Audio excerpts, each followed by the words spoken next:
The gravity of the time is such that every new avenue of peace, no matter how dimly discernible, should be explored.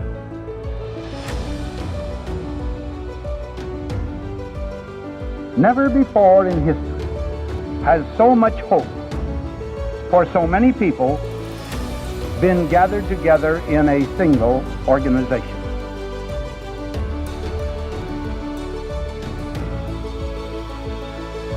You will provide a great share of the wisdom, of the courage, and the faith which can bring to this world lasting peace for all nations and happiness and well-being for all men.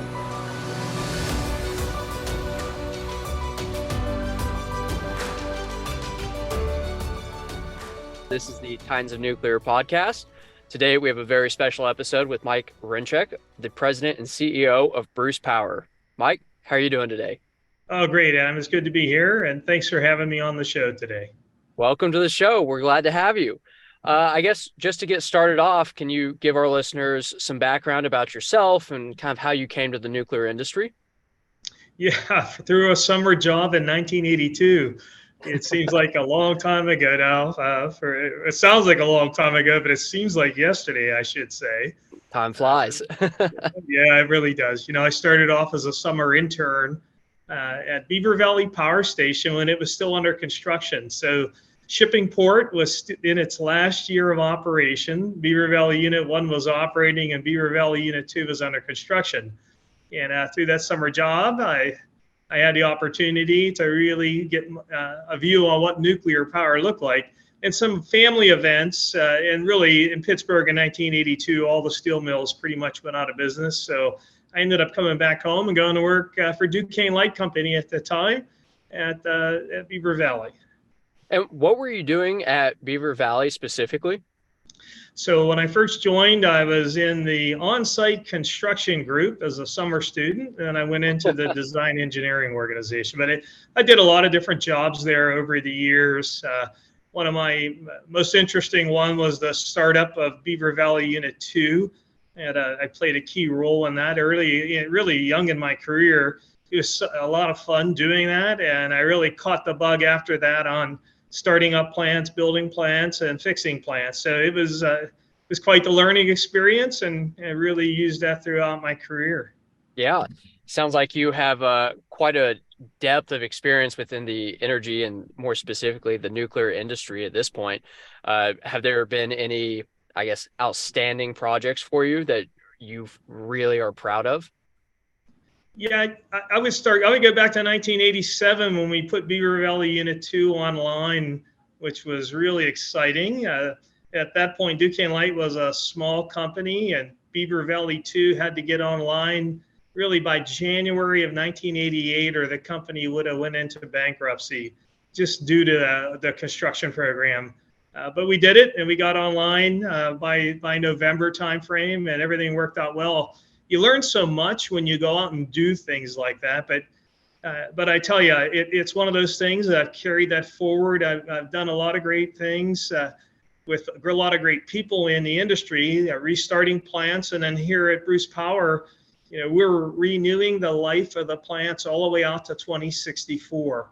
And it's quite the endeavor we're undertaking. We've got 6 plants in refurbishment, as well as we're putting new innovations into the facility like isotope production systems, and we're operating the plants at the same time. So it really is quite a lot of fun. And really, I'll tell you, it's moving us forward. It's moving the industry forward. Yeah, it sounds like you've been able to take that original experience that you had at Beaver Valley and really apply some of those lessons and that knowledge to the operations of Bruce Power. Can you give us a little bit more insight around specifically how you've been able to translate that into Bruce Power's phenomenal track record? Yeah, it comes around blending both the knowledge of operations and the knowledge of doing large projects and construction. And those two skill sets are distinct. Being a pure operator, sometimes you really don't know what to expect in construction. And likewise, being in construction full time, how do you operate a plant? I think bringing that perspective into a facility that's been running like Bruce Power has been, and now through the renewal process of the assets, it really helps to be able to balance those things. So you really have I guess, both sides of the spectrum of being able to not only build it, but operate it. You get to see both sides of that. Yeah, throughout my career, I've done a number of different things, both in the operations side as well as the construction side. When I was at American Electric Power, as an example, we did the refurbishment of the cook plants, and then I went off into the corporate headquarters where I led their projects engineering division, which is basically construction. And we were building environmental controls on their fleet. We were building new gas plants, upgrading different plants, building wind plants and the like. Wow. And then with my experience at Areva, so Areva Group out of Paris, we had new plants under construction. We had offshore wind plants under construction and different types of project activities. So using that background and my operations training over the years, I was the chief nuclear officer at American Electric Power for a while. And being able to blend those things here at Bruce Power really has made a difference in terms of understanding and improving on our operations, but also the construction program. Wow. So you've seen not just construction, but operations of plants all over the world, even outside of Canada. Because I'm sure all of those Areva plants, or most of them, were in Europe, right? Yeah, in Europe and in South America, China, around the world. Areva at the time was a global nuclear powerhouse. We were building plants and servicing plants just about on every continent. Wow. So you have quite the breadth and depth of experience here then. Can you give me, and the listeners, a little bit more background on Bruce A and B, and kind of go into some more of the recent news around the refurbishments that you've gone through and getting Bruce A back up to power? Yeah, sure. This is a really good story here at Bruce Power. The Bruce A units were shut down in the 1990s as they were approaching their end of life. So Bruce B remained in operation. Bruce B was scheduled to shut down in 2018. So along the way, Bruce Power was formed. And through that, the units 3 and 4 at Bruce A were restarted. And then that was in 2003 and 4. Then around 2012, 2013, the Bruce A units 1 and 2 were refurbished and brought back into service.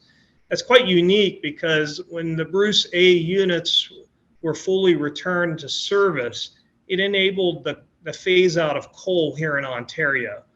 And you might ask, well, what does that mean? That means if you were suffering from asthma and living in the city of Toronto, in 2005, you would have had a peak of about 53 smog days.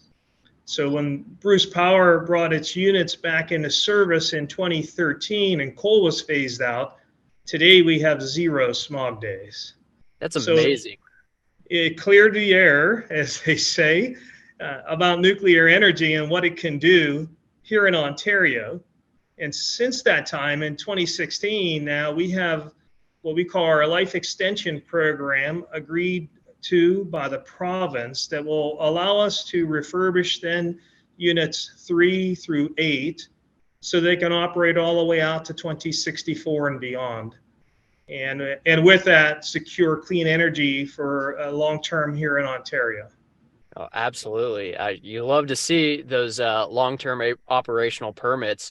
If you don't mind me asking, what specifically determines the life of a nuclear power plant? What exactly is it that needs refurbished after 40 years or the 30 years for that operational life permit? Yeah, there's different technologies available. So in Canada, we operate the CANDU technology, which is a heavy water reactor. So in our reactors, we have 480 fuel channels, and that fuel channel aging, it really gets around materials and material embrittlement due to irradiation over the years. So in our design, we're able to replace those fuel channels and effectively renew the reactor. And that's what we're in process of doing right now. And in fact, we are just finishing Unit 6. We finished changing out all the fuel channels loaded fuel into the units, and now we're in the process of refilling effectively the primary heat transport system to get ready to bring it back into service by October of this year. So we'll have the first one done, and it is on time and on budget. That also dispels the myth that nuclear can't be done on time and on budget. Now, our partners and our friends at Ontario Power Generation have done 2 of their refurbishments at their Darlington unit. They've also done it on time and on budget. So nuclear can be done. It can be done well. It can be done effectively, but it takes pre-planning, preparation, and a strong strategy for execution, and really collaboration amongst the supplier community, the utilities, and the labor unions that are involved. And with that partnership and with that collaboration, we can continue working. We did all this through the pandemic as well. So at any point during the pandemic, we had upwards of 10 to 12,000 unique people coming in and out of site each week. We didn't have a single outbreak on site of COVID, and we were able to keep working the entire time. So it's that collaboration and partnership, and really a strong attention to detail and execution, and you can get it done. That's an amazing accomplishment all around, from not having any COVID breakouts with thousands of employees to coming online or being on track, on budget, and on schedule. That's just a very rare occurrence in the nuclear industry. So congratulations to not only you and your team, but to, I guess, the Canadian nuclear industry, because it sounds like you guys have established processes across your nuclear plants that allow these quick and on budget deployments. It's very impressive. I'm jealous as an American. Well, it's a great collaboration, you know, when you have those partnerships and you work well with each other. And that's a nice thing about the nuclear industry. We share things, and we share construction techniques. We share how we go about buying things, the engineering. If OPG has an issue, we help out. If we have an issue, OPG helps out. It's been quite the synergistic support. And we built on the work that was previously done by New Brunswick Power, by Argentina, by the Koreans, in terms of what they looked at with their reactor designs, and the Romanians. And it's those lessons learned that we use to put into our construction programs that really helped us excel at this. Isn't there the Can-Do Owners Group? It's specifically all of the countries and all of the owners of Can-Do reactors across the world. And that's the formal organization that shares this information, correct? Yes, we have a Can-Do Owners Group with participation from around the world. You know, and it should also be known, like, Canada is able to make all of the parts ourselves here. We have a supply chain that can build the Can-Do reactors from the ground up. And with that, we've been able to work through all the supply chain difficulties that others have had and seen. We haven't had that. So our parts have kept coming and coming on time to help us with our refurbishment. It's really been an outstanding effort by the industry as a whole. Did you have to set up any special partnerships for that supply chain, or was that just existing, just given Canada's existing and their legacy in nuclear industry?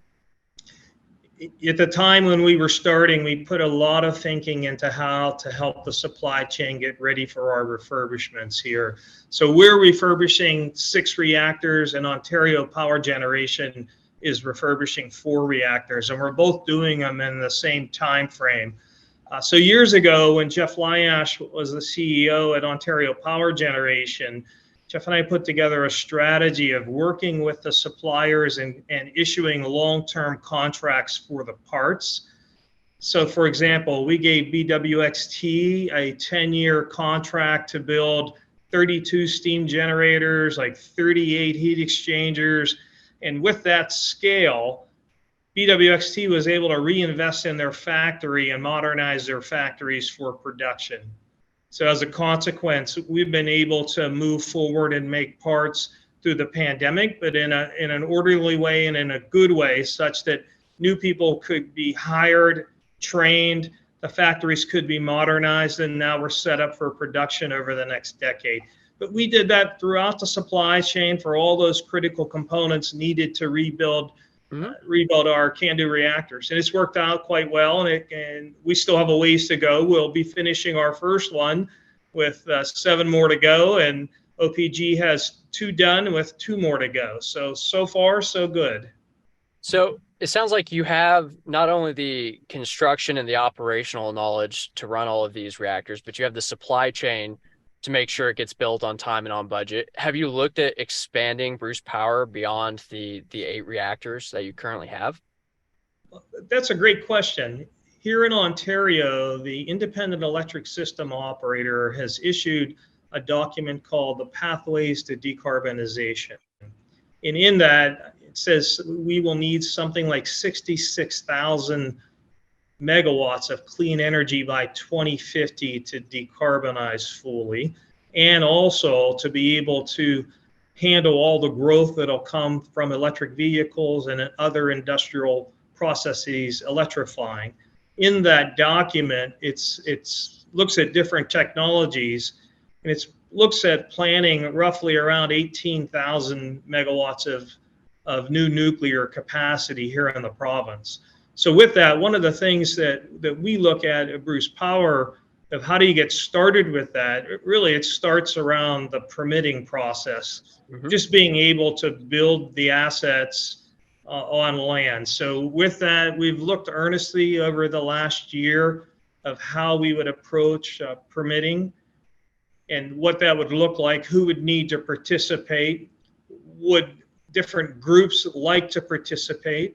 We've done some outreach with the local Saugeen Ojibwa Nation here, one of our communities, as well as Métis of Ontario and historic Métis, historic Saugeen Métis here locally. We've done some outreach with the province and also at the federal level with the CNSC and our impact assessment group that would look at the environmental impact assessment to see what would be possible, what do timelines look like, especially for a facility like Bruce Power, where we've been operating the world's largest nuclear reactor here at site for the last 30, 40 years. You think there would be things that would really help shape that permitting process and shrink down the timeline. And since we're going through environmental assessments regularly, we're doing, here in Canada, we've relicensed every 5 to 10 years. So these are regular updates with regular reviews. But we think that permitting process really starts the ball rolling for new nuclear, and to be able to have a permit with the ability to build a new facility really opens the doors to examining technologies further. Have you looked at other technologies outside of the CANDU reactor? Bruce Power participates in a number of advisory committees. So we obviously, we have 8 CANDU reactors. We're very familiar with the CANDU technology, and we're participating in oversight groups and really staying plugged into a number of SMRs and even fusion technologies. But those are under development. They still have some work to be done. And as we're watching those and looking at those technologies, we keep assessments and keep current. That's why we think our best step forward here in the near term is to make sure that we can get a site permitted to be able to expand on, whether we do it here at Bruce Power, elsewhere, or whether we choose not to do it, will remain to be seen as policy in Ontario gets shaped around that Pathways to Decarbonization document. Yeah, well, I'm rooting for you. I'd love to see another 15 to 20 reactors up there at Bruce Power. Yeah, I think I don't think the site's big enough for that, but I will tell you, when you look at that document that the Independent Electric System Operator put out, it certainly shows the need for baseload energy. And I think when you look around the world, especially now in the States, energy is really in short supply, not so much incremental capacity.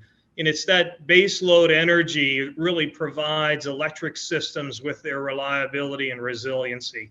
And you look at some of the events that have happened recently, you look at Texas and ERCOT, the weather got cold, 180 people died from that. You see that in California when it gets warm. Like, these are real concerns that are taking shape as the grids are applying more intermittent resources. So I think this notion of having baseload, reliable, 24/7, 365 power that people can count on really needs to be factored into how ISOs and RTOs are looking forward at resiliency and reliability. I completely agree. The term baseload is pretty much as the name suggests. It is the base of your grid, and you cannot build it around an intermittent source of generation. Doesn't matter how much you put on it. It just you got to have 24/7 power to make up the bulk of it, and then you can build out from there.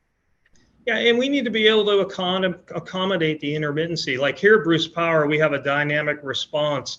We can swing roughly 3,000 megawatts in 5 or 10 minutes. So we're very adaptable at helping manage the intermittent resources on the grid.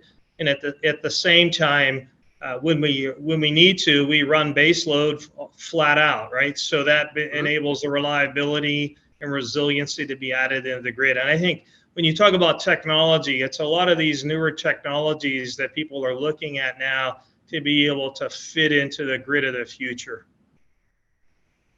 And not to distract from this topic, but I do want to make sure we cover some of the other business lines for Bruce Power, and more specifically around your medical isotope business, because I think that is absolutely fascinating.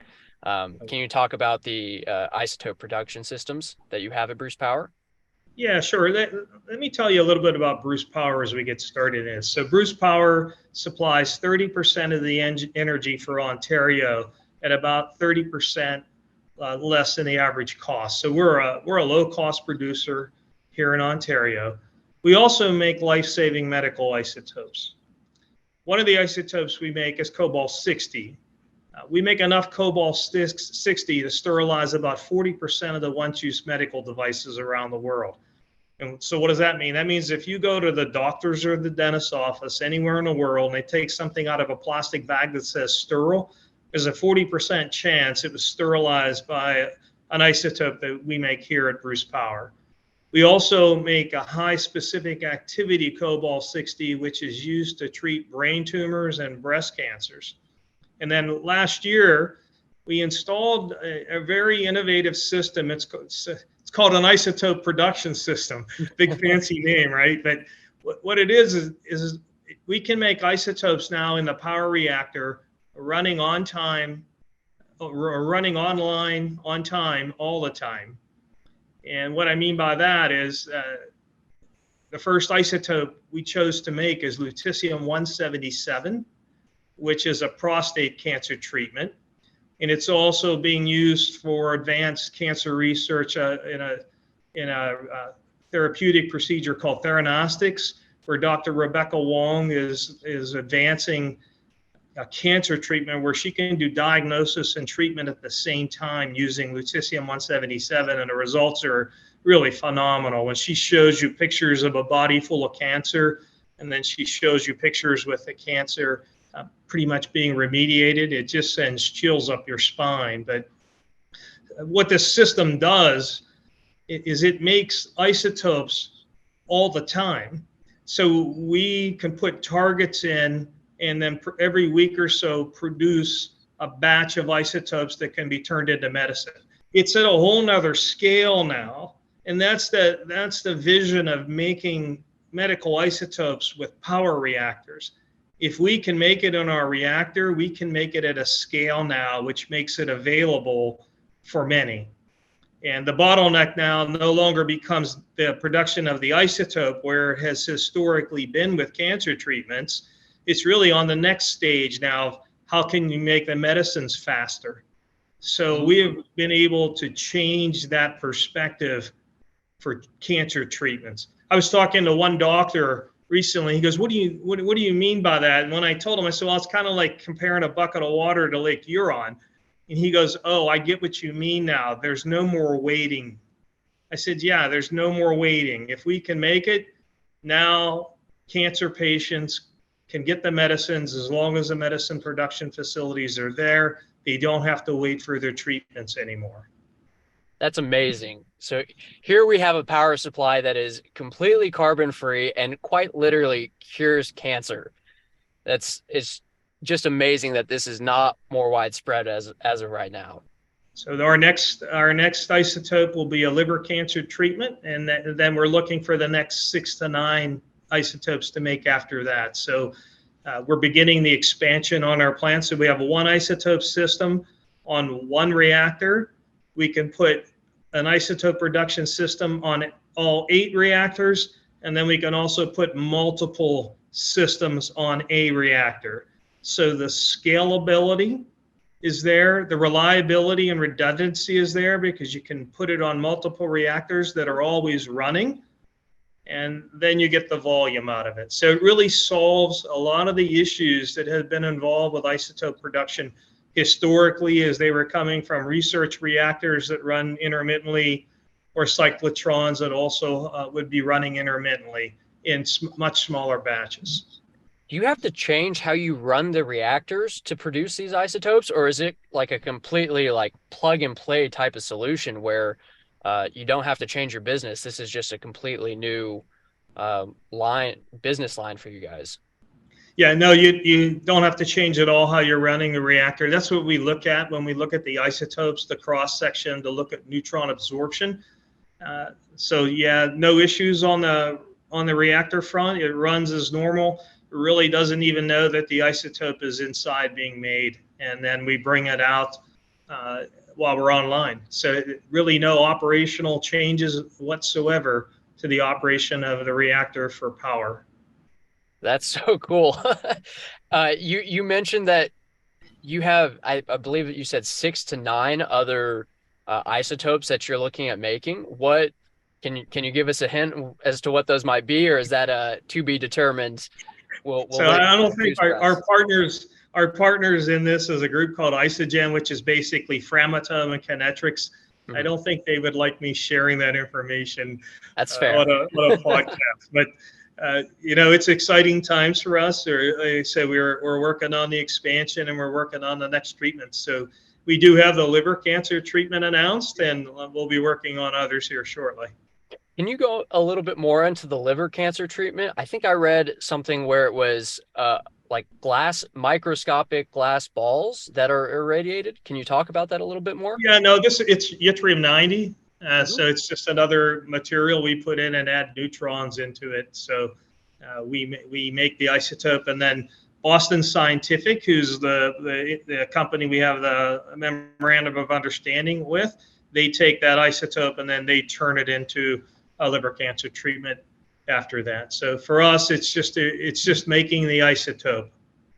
Got it. Are there, and this might be a better question for the medical researcher side, but figure you might know something about it. Are there other treatments that, other than specific cancer treatments, that these isotopes can be used for? Yeah, so sterilization, obviously. Yeah, sterilization for.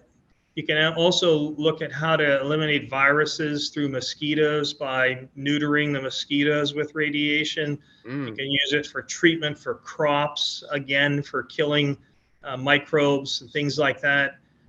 Really functional items that we need in society to make sure we are all healthy and we have fresh food to eat and free of disease. So there are a lot of applications along those lines with isotopes. And in fact, here in Canada, we've formed something called the Canadian Nuclear Isotope Council that now has its own wings and well over 80 members, and really includes all of the medical community, the isotope production community, researchers. It's led by one of the folks that works here at Bruce Power. His name's James Sconiak. He's the chair right now. But this organization really is broadening how isotopes are looked at for different types of treatments. One of the limitations for cancer treatments over the years, where they might have seen an isotope that was promising, but they couldn't find a place that could make it. And if they found a place that can make it, they might not be able to make it in large enough quantities to warrant the amount of research cost that would be put into the treatment. So they simply didn't do it. Well, when you look at what we're able to do now, if we can make it at scale, suddenly these things become possible now. So in essence, it's really unlocking the medical community to follow their best practices and really take a look at treatments more broadly now. When didn't a lot of the isotopes, or don't they have quite a short half-life, so it makes transport of those isotopes, at least in quantity, pretty challenging? It's all, yeah, it comes down to logistics. For lutetium-177, we take it from here, we ship it to Germany, they turn it around and put it to a medicine and into a patient within 7 days. So yes, the logistics are very important. Clearly, some isotopes are shorter lived, and that's what you have to look at when you're considering, can you make it? And if you can make it, how close does it have to be to the medicine production and then to the patient? So these all factor into selection of the isotopes and how we view making them here at Bruce Power. Wow, really sounds like you guys are pioneering the future of medicine up there. Do you have, I guess, any visions or any sort of forecasts on the future of nuclear energy, not just within Canada, but within the world? That's a great question again. I think when you go back over the past few years, you see an awakening of clean energy needs. And I think really when the Russians invaded the Ukraine and suddenly Europeans got cut off of natural gas, I think you've seen energy security move much higher than it has been previously. And when you say energy security, you're really talking about baseload nuclear power combined with intermittent renewable resources and battery storage to really help shape the energy industrial complex for society. It's really an energy source that can be counted on 24/7, 365. And I think that perspective really has changed the view on nuclear energy more broadly across the world, really within the last year. You can go all the way back. You can go back to 2016 when we started our life extension program. It was here in Ontario. It was a view towards clean energy.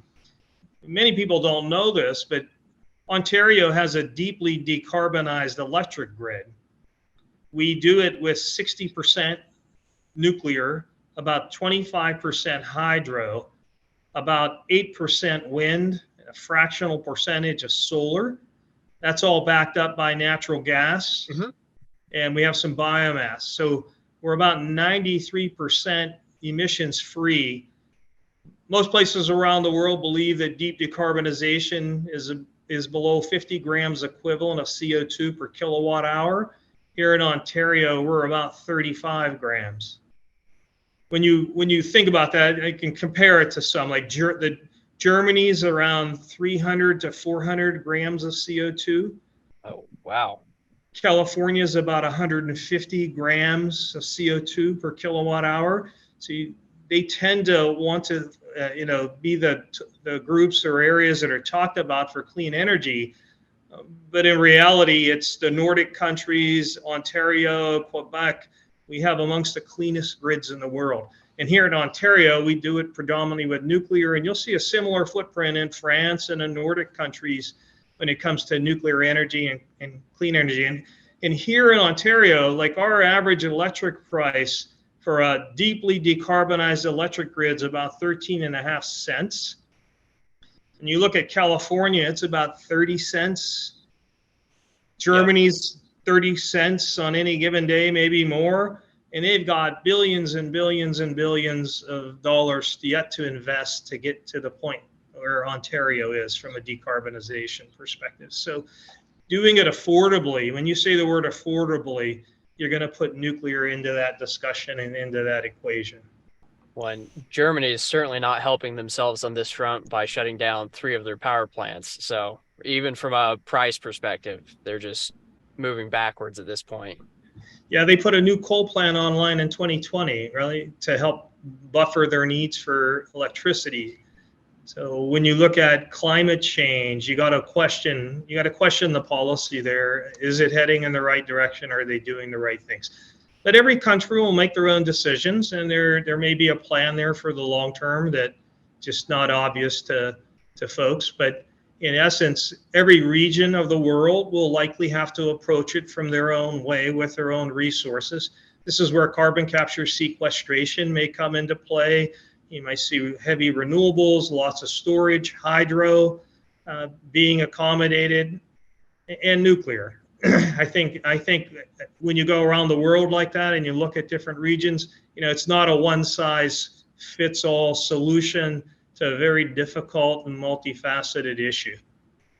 Are there any technologies out there or climate change focused that can be clean energy, it could be carbon capture, anything along those lines that you're particularly interested in or fascinated by? Yeah, we're looking at nuclear. We're expanding our existing assets. Clearly, we're taking our assets. We were a 6,300 megawatt plant in 2016. We're now at 6,550 megawatts. And then through our Project 2030, which aligns with our life extension program, our life extension program finishes up around 2033. It's roughly a $15 billion investment over that time frame. We'll be north of 7,000 megawatts. So effectively, we'll have added another reactor here at the site just through our life extension program and our power upgrades. We think that's a very cost-effective solution. Then as we look forward at creating clean energy credits here through the expansion of nuclear, we'll be able to help other industries to decarbonize. We've done some work with a battery storage here at site. We have a 10 megawatt battery that we've installed, and we're looking at how to control it and the reliability of it. And we'll further look at other clean energy technologies. We have an interest a lot in the agricultural community because we're in farm country here. So we've done a lot of work with different organizations now to look at how we can use crops to sequester carbon and how the accounting for that would actually work and how that could be certified. So as we work towards those ends, there's lots of properties that aren't suitable for growing food crops. Mm-hmm.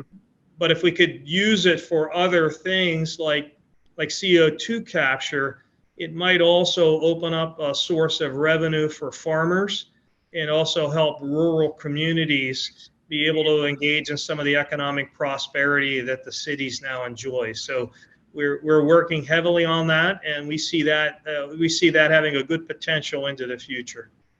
Sounds like you've got your hands full up there at Bruce Power. You guys are doing everything from carbon sequestration to isotope production to just general clean energy production. You must be a busy man. There's lots of interesting things to do in the industry. So, day to day, we focus on operation to make sure we do it well to a standard of excellence. And we are obviously focused on our life extension program to make sure we can renew our assets. But these existing assets that are anchoring society's electric needs, they really are counted on, and we take that job very seriously.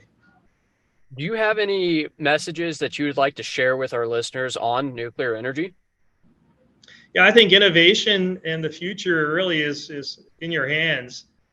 There's lots of things we can do. We've been innovating for the last years. Bruce Power was the very first company to issue a green bond for nuclear energy. We started working on it in 2017 to get ready to do it. Everyone kept saying, no, you can't do this, it's nuclear.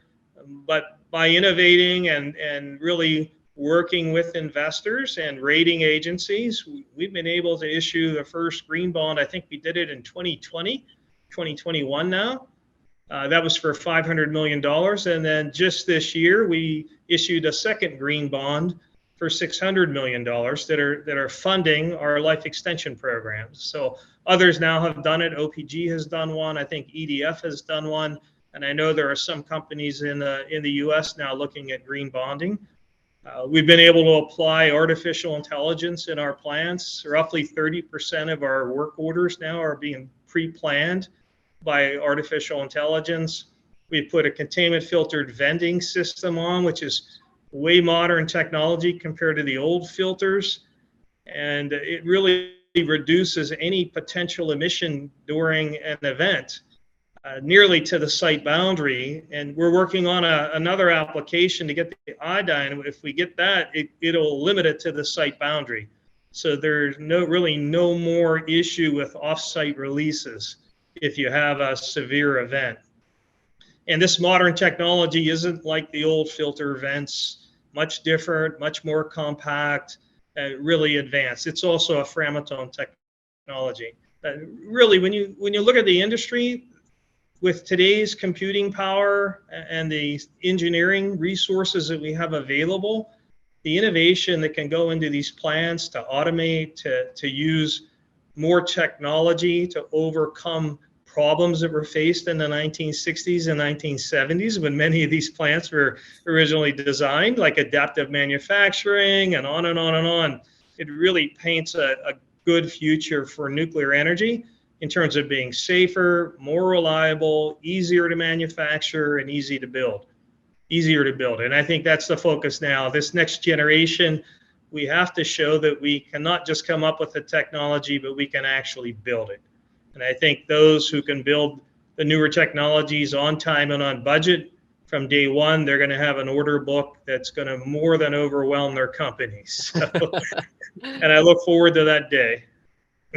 You and me both. It sounds like you have some really cutting edge stuff going on up there at Bruce Power. Before we wrap up, is there anything that you want our listeners to know about Bruce Power or any upcoming announcements that we should keep an eye out for? We're going to continuing to work on our life extension program and bringing those units back into service.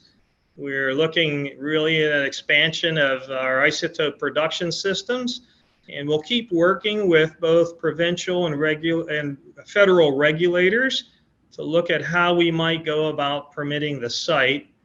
And with our partners through our communities, the Saugeen Ojibwa Nation, if that's determined to be something we want to do, then we'll proceed down that path. So maybe some point in the future, we'll be looking at how we can go to fully permit our site here for an expansion.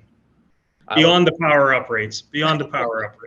I look forward to seeing that announcement. So, Mike, thank you for coming on the Titans of Nuclear podcast. We appreciate it. Thanks, Anna. Great to be here, and thanks for having me.